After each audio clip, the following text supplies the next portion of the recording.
वह एक रहस्यमयी व्यक्ति था, ऐसा समुद्री डाकू जिसने अपराधी और देशभक्त के बीच की रेखा को धुंधला कर दिया। कई लोगों के लिए वह डर का पर्याय था, कुछ के लिए सम्मान का पात्र, और अमेरिकी इतिहास के सबसे बदनाम व्यक्तियों में से एक। यह है जीन लाफिट की कहानी। जीन लाफिट के प्रारंभिक जीवन के बारे में ज्यादा जानकारी नहीं है।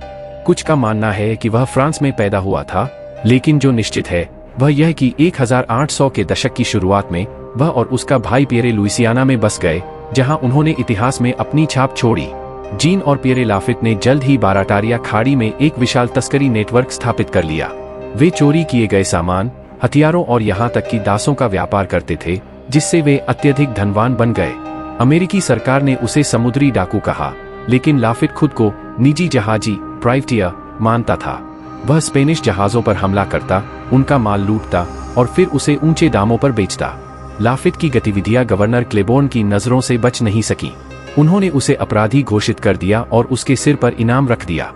लेकिन लाफिट ने भी जवाब में दोगुनी रकम का इनाम रख दिया, गवर्नर को पकड़ने वाले के लिए। 814 में जब अमेरिका और ब्रिटेन के बीच युद्ध चल रहा था, ब्रिटिश सेना ने लाफिट से संपर्क किया। उन्होंने उसे माफी और सोना देने का वादा किया अगर वह न्यू ऑरलियंस पर हमले में उनकी मदद करता। लेकिन लाफिट को ब्रिटिशों पर भरोसा नहीं था। इसके बजाय उसने अमेरिकी सेना को इस योजना की जानकारी दी और खुद जनरल एंड्रयू जैक्सन को मदद की पेशकश की। पहले तो जैक्सन को शक हुआ, लेकिन बाद में उन्होंने लाफिट को अपने साथ लड़ने की अनुमति दी। लाफिट और उसके लोगों की दलदल की जानकारी ने निर्णायक भूमिका निभाई।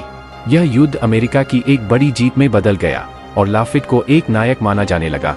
हालांकि यह ज्यादा समय तक नहीं चला।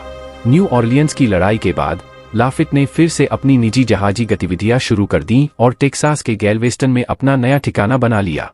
लेकिन यह ज्यादा समय तक नहीं चला।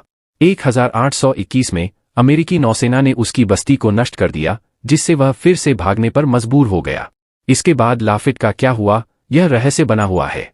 कुछ कहते हैं कि वह एक युद्ध में मारा गया, जबकि कुछ का मानना है कि उसने अपनी बाकी जिंदगी गुमनामी में बिताई।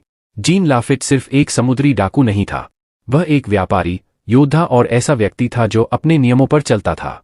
आज भी उसके छुपे हुए खजाने की कहानियां लोगों की कल्पना को मोहित करती हैं। क्या वह नायक था या खलनायक? शायद वह दोनों था। लेकिन एक बात निश्चित है, जीन लाफिट की कहानी कभी नहीं मिटेगी।